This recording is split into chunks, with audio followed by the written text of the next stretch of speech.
안녕하세요. 루장입니다. 국채금리 하락 여파와 강력한 기업 실적이 강력한 상승장을 보여주었는데요. 정말 오랜만에 보는 랠리라 즐거운 하루였습니다. 3일에 발표가 될 고용 보고서와 함께 애플 실적 발표가 되었는데요. 4분기 연속 매출이 감소세를 보였고 시장 예상치는 상회를 하는 모습을 보여주었습니다. 애플의 역성장세가 지속이 되고 있는데요. 애플은 올해 하반기 스마트폰 시장에서 더욱 치열한 경쟁에 직면해 있다고 보도를 하였네요.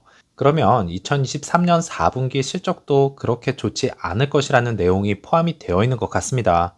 애프터 장에서는 마이너스 3.39% 하락하면서 증시를 책임지고 있는 애플로 인해서 오늘 장은 힘든 장이 될 수도 있을 것 같네요. 3대 지수 보시면 강력한 상승장이 이어졌고요. 장 후반부까지 끌어올렸는데요. 방금 전 말씀드린 애플의 영향으로 다소 소강 상태로 이어질 가능성과 단기간 급등으로 인해서 차익 매물이 나올 가능성이 상당히 큰 금요일이 될 수도 있겠습니다.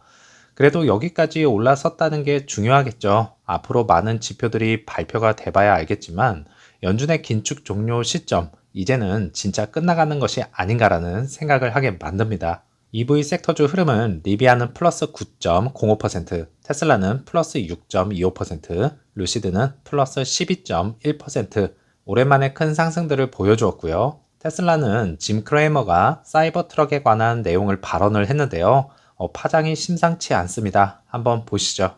There, I wonder whether this man can sell even 50,000 of the 200,000 Cybertrucks, and this may be for. 사이버 트럭 현재 예약 판매가 20만 대인데요. 그런데 5만 대 판매량이라 이건 아무리 생각을 해도 그 이상일 것 같습니다. 일단은 뚜껑은 열어봐야 아는 것이니까요. 한번 지켜보죠. 루시드는 애프터장에서 마이너스 0.88% 하락하면서 4.5불로 마감이 되었고요. 1분봉은 나스닥의 흐름과 거의 비슷하게 흘러가면서 강력한 상승세를 이어갔습니다.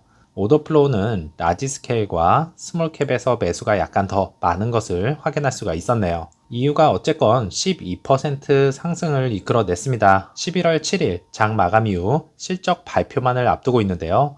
이렇게 약세를 보이다가 하락을 맞았으면 3불이 아니라 2불까지도 볼 수 있었던 주가라고 생각을 합니다. 일단은 올릴 수 있는 만큼 최대한 올려놓고 실적 발표를 기다렸으면 좋겠네요. 기사 내용에서는 오늘 리비안과 루시드 그리고 피스커가 급등한 이유에 대해서 설명을 하였는데요. 첫째로 연준이 금리를 다시 안정적으로 유지를 했고 이로 인해 중앙은행이 언제 금리를 인하하기 시작할 것인지에 대한 추측이 나돌면서 스타트업 기업의 리스크가 가장 큰 것이 바로 금리였다는 것을 보여주는 장이었습니다. 두 번째로 경제가 여전히 강세를 유지한다면 자동차 수요에 좋을 수 있다는 긍정적인 메시지와 세 번째는 EV 업체들은 여전히 돈을 벌기 위해 고군분투하고 있다는 내용이었는데요. EV에 대한 직접적인 영향은 자동차 대출에 대한 이자율을 낮추어 차량 구매를 더 저렴하게 만들 수 있다는 것이지만 단기 대출 금리는 크게 하락하지 않을 것으로 내다보고 있었습니다. 결국엔 차량 구매 시에 대부분 사람들이 현금을 다 주고 사는 경우가 거의 없기 때문에 이자율 상승이 낮아진다면 럭셔리 브랜드로 시선이 쏠릴 수 있다는 의견입니다. 애리조나주 AMP1 공장에 이어서 사우디 AMP2 모습인데요. 현재는 조촐한 건물 한 개뿐이지만 그 옆으로 더 큰 공장들이 들어설 것입니다. 그리고 차량들을 보시면 생각보다 상당히 많은데요. 대략적으로 제가 세어보니까 이쪽은 약 685대, 위쪽으로는 134대 정도, 토탈 819대가 생산이 된 것을 확인할 수가 있었네요. 3분기에 1550대가 생산이 되었던 만큼 애리조나주와 합쳐진다면 4분기에는 생산량은 확실히 늘어날 것이고요. 딜리버리 수치는 현재 수요량이 좋은지 나쁜지 확인이 불가능하기 때문에 미지수로 남을 수밖에 없겠네요. 뭐니뭐니 해도 급한 건 3분기 실적 발표겠죠. 하락폭에 대한 주가를 얼마나 빠르게 회복하느냐가 관건인 것 같습니다. 일렉트로 오토 모바일이라는 곳에서 루시드 에어가 다시 한번 1위를 차지했다는 소식인데요. 어떤 경주였고 내용이 있었는지 살펴보시죠. 수많은 차량들이 참가를 하면서 18시간의 지구력 경쟁을 하였다고 하는데요. 이거는 뭐 보나마나 루시드가 유리한 것 아니겠습니까? 주행거리나 스피드 그리고 배터리 효율성을 겸비했으니 보나마나겠죠.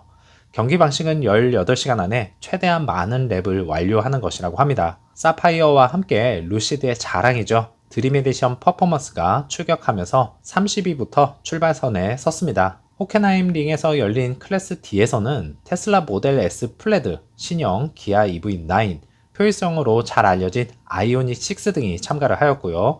많은 운전자들이 매우 경제적이고 효율적인 운전 스타일을 기반으로 경기에 임했다고 하네요. 이는 가능한 적은 시간을 충전을 하고 에너지 비축량으로 최대한 많은 랩을 달성해야 하니까요. 이 모든 동일한 조건, 꼼수가 허용되지 않고 진행이 된 레이싱에서는 누구도 반박할 수 없는 기록으로 1위를 달성한 루시드 에어입니다. 차는 진짜 잘 만들어졌습니다. 이제 소프트웨어 부문과 가장 중요한 판매량의 과제만이 남아있는 상태죠. 우리도 저가형 모델로 수십만 대 판매할 수 있는 날을 기다리면서 즐거운 금요일 보내시고요. 다음 영상에서 찾아뵙겠습니다. 감사합니다.